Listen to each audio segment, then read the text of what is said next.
एक शांत लाइब्रेरी में, जहां गर्म, सुनहरी रोशनी बिखरी हुई है, दो युवा आरव और सिया किताबों का एक ढेर अचानक गिरा देते हैं। जैसे ही दोनों उन्हें उठाने के लिए झुकते हैं, उनकी उंगलियां हल्के से छू जाती है। एक पल के लिए दुनिया रुक सी जाती है। हवा में अनकही भावनाओं की गहराई और एक अनजानी, शर्मीली सी कनेक्शन महसूस होता है। उनकी नजरें मिलती है और उनके चेहरों पर एक कोमल मुस्कान खिल जाती है, जैसे उन्होंने कोई ऐसा राज पा लिया हो जो सिर्फ उन्हीं के बीच है। एक आरामदायक लाइब्रेरी, जिसमें दोपहर की हल्की धूप नरम रोशनी बनकर बिखरी हुई है। लकड़ी की अलमारियों में पुरानी और नई किताबें सजी हुई है। 20 की उम्र का एक युवा आरव, शर्मीले और विचारमग्न भाव से कविता की किताबों को देख रहा है। पास ही सिया, जिसकी मुस्कान में गर्मजोशी और स्वभाव में शांत जिज्ञासा है, एक क्लासिक उपन्यास के पन्ने पलट रही है।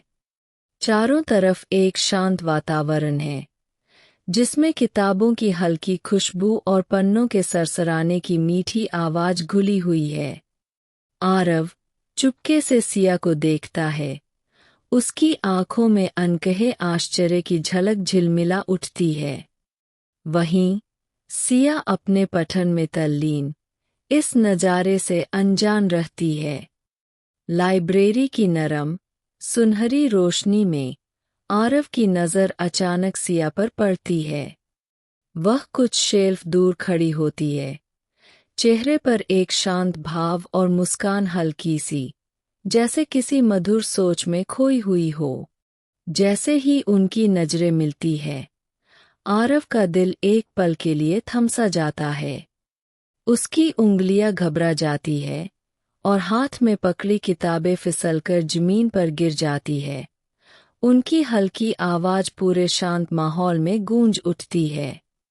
सिया की मुस्कान थोड़ी और गहरी हो जाती है। उसकी आंखों में शरारती चमक झलकती है। आरव का चेहरा शर्म और उस अजीब, अनजाने से रोमांच से लाल हो उठता है।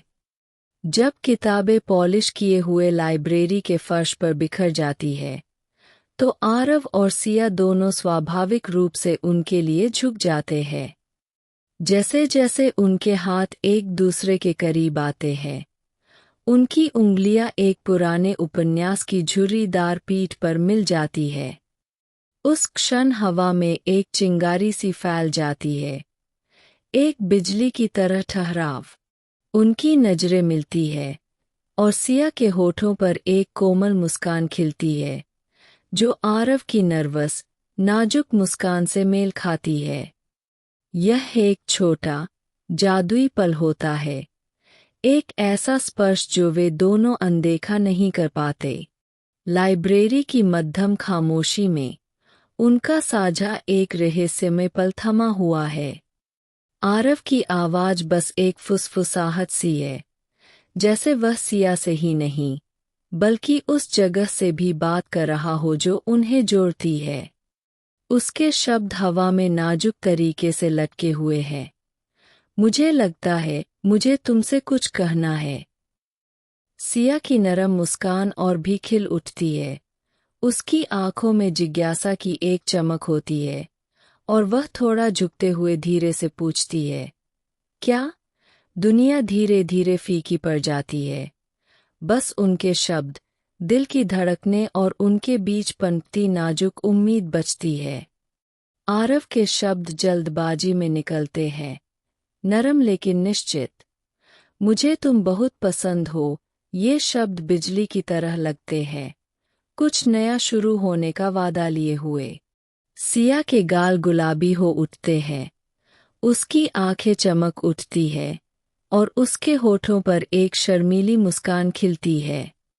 वह एक छोटी सी सांस लेती है, फिर धीरे से जवाब देती है, मुझे भी तुम पसंद हो।